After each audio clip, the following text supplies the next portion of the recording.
Voilà, donc je vais continuer donc certaines caractéristiques, cette fois-ci de l'état cristallin. Voilà, je vais voir l'état cristallin, parce que j'avais dit qu'il y avait l'état cristallin, donc les cristaux, on va dire parfaits, et je veux dire les solides parfaits, les solides réels. Voilà. Donc ici, je vais voir l'état cristallin qui sont normalement les solides parfaits. Alors, une des premières choses qui vient à l'esprit, c'est comment les distinguer. Ben, pour les fins connaisseurs, ben, qui ont un bon œil, euh, ben, ils peuvent l'observer à l'œil nu, tout simplement. À l'œil nu, ils peuvent le voir. Certains, au travers d'une loupe, peuvent déjà constater constater certaines choses et déjà donner certaines indications concernant le solide en présence. Alors, le solide en présence peut être un solide cristallin ou un solide amorphe. Et le solide cristallin peut être observé, bien sûr, par des gens qui peuvent distinguer les choses, qui s'y connaissent, bien sûr, des personnes qui connaissent, je veux dire, le monde de la cristallographie. Ils peuvent, en regardant certaines roches, se dire si le cristal est, si on a affaire à, enfin, si la personne a affaire à un solide cristallin ou un solide amorphe. Bon, si je prends un cas de figure assez simple, qui est un morceau de verre, ou un autre morceau, ou un autre, une autre matière qui est aussi simple à trouver et qu'on peut constater hein, de visu, eh bien, c'est la matière plastique. Donc, soit vous prenez un morceau de verre, ou soit la matière plastique. Alors, si vous regardez bien, à l'œil nu ou à la loupe, voilà, vous pouvez entrevoir la chose comme quoi il y a une espèce de forme quelconque. Voilà, une espèce de forme quelconque. Ça, c'est à partir d'une loupe, à l'œil nu, un fin connaisseur peut, je veux dire, se dire, bon là, bah, on a affaire à un solide amorphe. Voilà, c'est un solide amorphe et non pas un solide cristallin. Maintenant, si vous prenez un cristal de roche par exemple, ou un minéral naturel, hein, un minéral naturel. Par exemple, si vous prenez le NaCl, qui est le chlorure de sodium, NaCl, chlorure de sodium, là, bien sûr, si vous ne l'avez pas fracassé, si vous ne l'avez pas fracturé, si vous ne l'avez pas cassé, ou même taillé, hein, parce que si quelqu'un qui le taille, ben, voilà, vous n'en verrez pas grand-chose. Eh ben, si vous n'avez pas fait ces actions-là, ben, vous allez pouvoir voir de visu que le cristal présente le chlorure de sodium ici, dans le cas de figure ici, je prends un exemple concret, que le chlorure de sodium présente une forme bien précise, bien déterminée, comment, reconnue, bien reconnue par rapport à un réseau reconnu qui est le réseau de Bravais. Ça, je le verrai le réseau de Bravais avec toutes les possibilités que l'on a.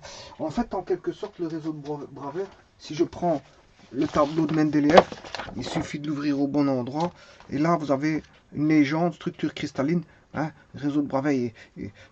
On retrouve dans les molécules, enfin, dans les, comment est-ce qu'on appelle ça, dans les structures cristallines, entre atomes, parce que les atomes, c'est les atomes qui vont faire en sorte qu'on a un réseau cristallin. Voilà, c'est les atomes qui sont, je veux dire, les uns à côté des autres, vont créer par exemple une structure cristalline cubique face centrée.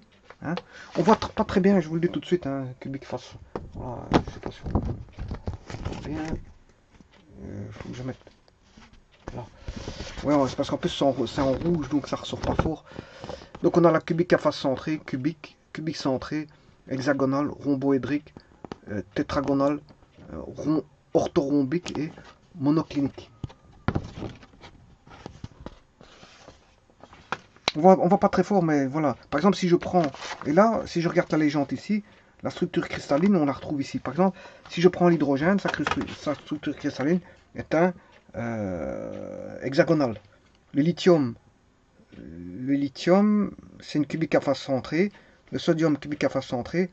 potassium cubique à face centrée, rubidium cubique à face centrée, césium cubique à face centrée, francium cubique à face centrée, beryllium hexagonal, magnésium hexagonal, le calcium cubique à face centrée.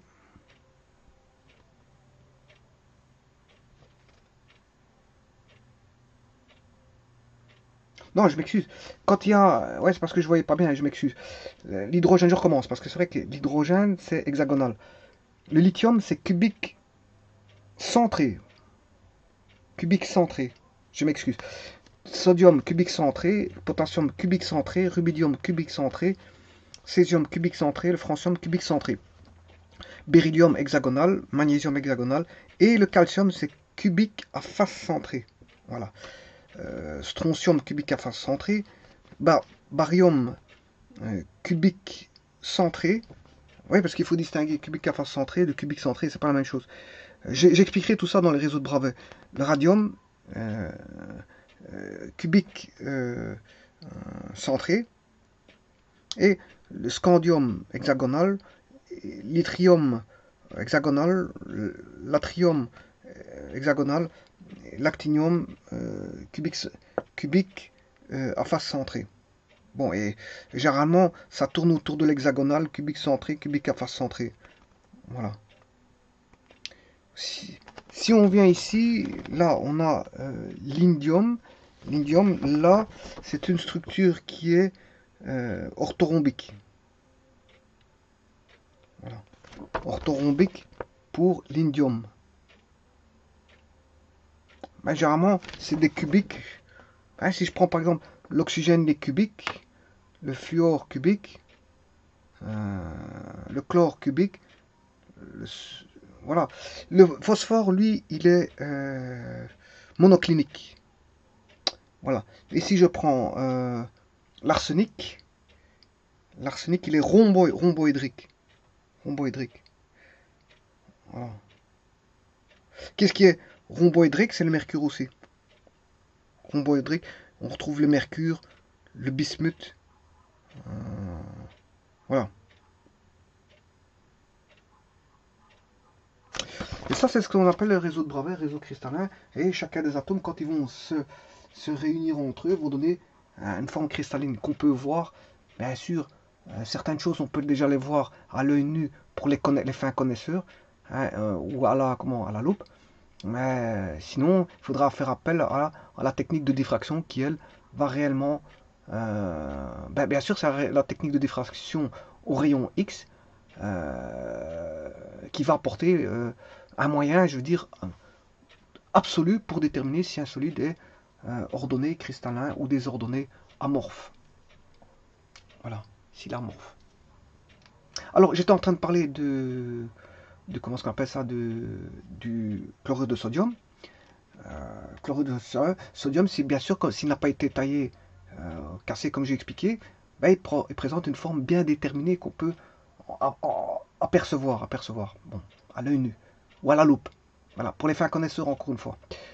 Si je prends le quartz qui est utilisé en électronique comme en tant que base de temps, hein, souvent utilisé en tant que base de temps, j'expliquerai une fois le quartz en tant que base de temps, eh bien, le quartz c'est un cristal de roche tout simplement, et là, il est formé de cristaux en forme de prismes hexagonaux, je verrai aussi ça, c'est des prismes en forme hexagonaux, donc, et les mêmes, si vous voulez, le cristal de quartz, il est terminé en pointe, bon, c'est une pointe. Vous pouvez aller voir sur internet sa forme, et vous allez voir que généralement on entrevoit la quartz comme je veux dire, un prisme hexagonal, enfin de prismes hexagonaux terminés en forme de pointe. Si maintenant je prends le chlorure de césium qui est un autre cas de figure, voilà, qui étincelle.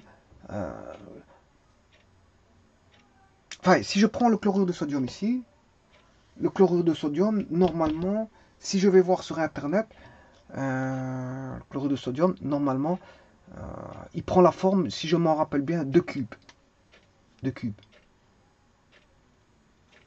Normalement, il prend la forme de cube. Chlorure de sodium. Je vais regarder.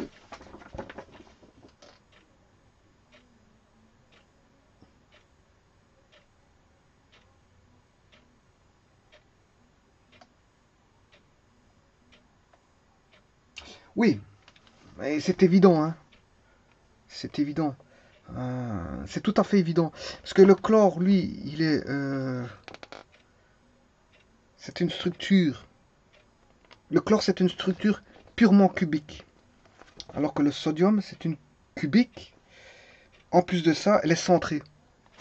Donc, fatalement, oui, on aura une structure cubique. D'office, si vous rajoutez des cubes entre eux, peu importe s'ils soient centrés ou en face centrée, mais on va retrouver quand même du cube. Des cubes rajoutés à des cubes, peu importe le type de cube, parce qu'on peut retrouver des cubes centrés ou en face centrés. Si je rajoute des cubes entre eux, en NaCl, vous allez obtenir du cube. Voilà. Donc, le chlorure de sodium prend la forme, on va dire, de cubes. Voilà. Alors, vous comprendrez que comme c'est des cubes, les faces des cubes, qui sont les faces des cristaux, ben, elles sont planes. Bien sûr, ce sont des plans. Ce sont des plans et elles forment donc des angles constantes pour un type de cristal donné. Ça, je verrai tout ça dans les réseaux de Bravais. Je vais tout décrire dans les réseaux de Bravais. C'est inutile de l'expliquer. Ici, c'est juste pour décrire quelques caractéristiques de l'état cristallin, tout simplement. Bon. Alors, en laboratoire, si vous allez en laboratoire, enfin, certains laboratoires, hein, ou si vous allez voir dans certains laboratoires, ils ont fait, bien sûr, des laboratoires de cristallographie, vous comprendrez, hein, ils ont fait des mesures précises qui montrent que certains cristaux sont ce qu'on appelle anisotropes, c'est-à-dire qu'ils n'ont pas les mêmes propriétés sur les différentes faces du cristaux. Je parle du cristal, hein. Je ne parle pas d'éléments atomiques pris à part, hein. Je parle des faces du cristal. Voilà. Donc on a des cristaux, différents types de cristaux, comme je vous ai expliqué, hexagonal, cubique à face centrée, cubique centré, rhomboédrique, monoclinique, orthorhombique, etc. Et à ce moment-là, bon, les propriétés ne sont pas les mêmes sur le dessus, sur les bases ou sur les faces latérales.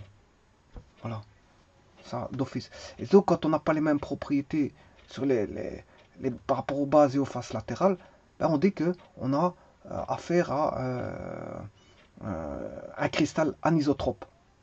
Un cristal anisotrope. Et ça induit, je veux dire, une particularité, c'est que, bien sûr, des facteurs au niveau de leurs propriétés physico-chimiques, mais ça va pas être la même chose d'une face à l'autre. Voilà. Par exemple, si je prends l'indice de réfraction, sur l'une des faces n'est pas la même que sur une autre des faces. Si je prends la conductivité électrique, ben, c'est pas la même chose sur une des faces que sur une autre face. Si je prends une autre propriété, coefficient de dilatation, ben, il ne va pas se dilater de la même manière, je veux dire, suivant l'axe des X que des Y et des Z. Voilà. La résistance mécanique, pareil, elle est peut-être plus forte dans une direction que dans une autre. Voilà. Donc, ce qui veut dire beaucoup, parce que peut-être qu'il y a un grand effort à la traction dans un sens, mais dans l'autre sens, l'effort à la traction est plus faible. Quand je dis traction, c'est traction-compression. Hein. Tracter, pas à la traction terrestre, mais tracter, traction-compression. Bien sûr, parce qu'il y a différents types de possibilités de manipuler, je veux dire, des solides. Hein. Qu'est-ce qu'on peut faire avec un solide? On peut l'étirer, ce qu'on appelle la traction de tracter. On peut la comprimer, on peut la fléchir. On peut la tordre, etc. On peut faire des efforts de torsion, de fléchissement, de traction, de compression, enfin on a différents, voilà, de cisaillement. On peut avoir différents types d'efforts qui font que, je veux dire, la structure peut répondre, je veux dire, d'une certaine manière dans une direction, mais que dans une autre direction donnée, ben, on n'a pas les mêmes, je veux dire, propriétés physico-chimiques. Voilà.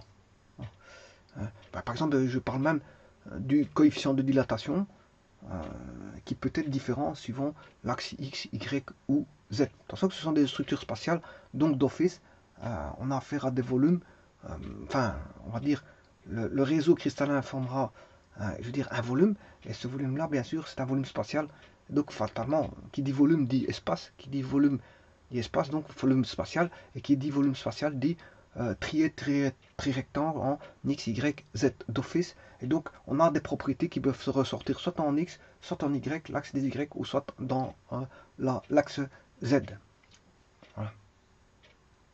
Et donc, quand les propriétés ne sont pas les mêmes suivant les directions, l'une des directions données, par rapport à la forme du cristal, bien sûr, dans laquelle se font les mesures, ben, on dira qu'on a affaire à un cristal qui est anisotrope. Et si toutes les propriétés sont les mêmes dans toutes les directions, à ce moment-là, on considérera qu'on a affaire à un cristal isotrope. Bon, il se peut que parfois, dans des théories, dans l'une ou l'autre des théories, mais on se dise que, bon, par hypothèse, pour simplifier certaines choses, mais qu'on considère, je veux dire, un réseau de Bravais isotrope. Voilà, et ça peut arriver si on fait des études de magnétisme ou peu importe, voilà. Et pour simplifier les équations, une des hypothèses, c'est de rendre, je veux dire, un réseau de Bravais isotrope. Peu importe le type d'étude. Voilà, on peut entrevoir la chose quand on a quelque chose d'anisotrope, mais la rendre isotrope, avoir toutes les propriétés dans les mêmes directions, pour simplifier, pour avoir des calculs, je veux dire, qui paraissent, je veux dire, qui va s'approcher un modèle, voilà, on va dire ça comme ça. Bon, donc comme je vous ai dit, la technique de diffraction au rayon X, chose que je verrai un jour, apporte d'office un moyen, on va dire, absolu et qui permette de dire si le solide est ordonné ou ne l'est pas. C'est-à-dire si le solide est ordonné, s'il est cristallin, ou s'il est désordonné, c'est-à-dire amorphe. Attention qu'ici je parle toujours de solide cristallin, donc de solide, on va dire, voilà, de solide parfait. Parce que par après, je verrai les solides réels, les solides réels, voilà. Alors, ici, quand on dit amorphe, c'est désordonné, non pas dans la structure, parce que la structure, c'est toujours une structure cristalline, mais elle est amorphe dans le sens propriété d'anisotropie. D'anisotropie.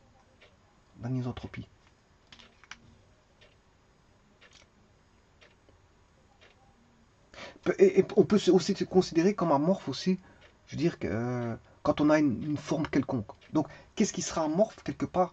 Pour résumer un petit peu la chose, qu'est-ce qui sera amorphe? On considérera comme amorphe soit une structure de forme quelconque désordonnée, mais que dans l'état ordonné, c'est-à-dire cristallin, on retrouve, bon, malgré tout, on retrouve quand même, je veux dire, des propriétés qui peuvent différer suivant les directions, et donc à ce moment on aura un cristal anisotropique, contrairement au cristal isotropique où toutes les propriétés sont les mêmes dans toutes les directions. Bon, et tout ça, c'est qui l'étudie, encore une fois, je l'avais expliqué auparavant, c'est la cristallographie qui a pour objet, on va dire, de décrire géométriquement les dispositions dans l'espace des éléments constituant, je veux dire, le cristal. Alors, les éléments constituant le cristal, vous comprendrez que c'est soit des atomes, on peut étudier des atomes, mais on peut étudier des ions, avec des charges soit positifs ou négatifs, et des molécules. Mais en cela que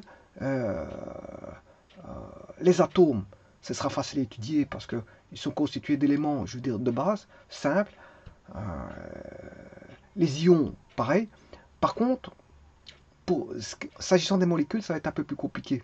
C'est un peu plus complexe au niveau cristallographie, pour les études, je veux dire, de réseaux, on va dire, enfin de cristal moléculaire. Pourquoi? Parce que justement, il est composé de plusieurs. Une molécule est composée de plusieurs atomes. Donc, s'il est composé de plusieurs atomes, on va dire que c'est des réseaux qui se superposent en plusieurs organisations. Et donc, on peut avoir de l'hexagonal avec du cubique.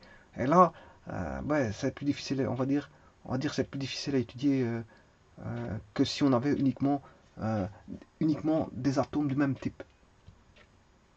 Voilà.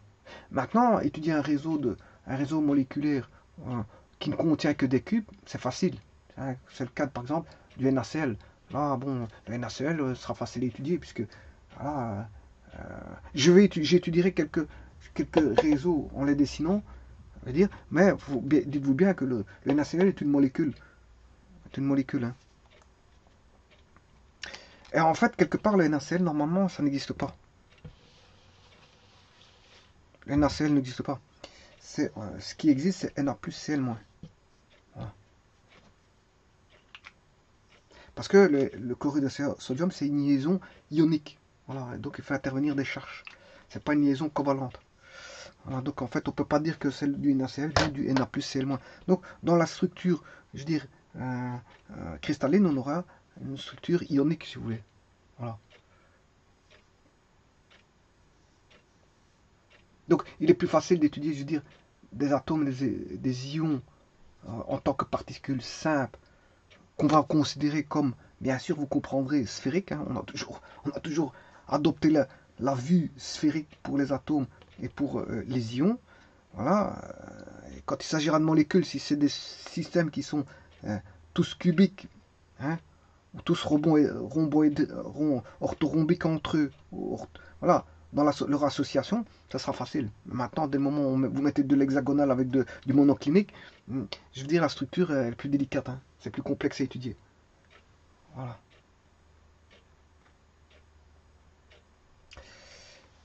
Voilà, je vous remercie beaucoup.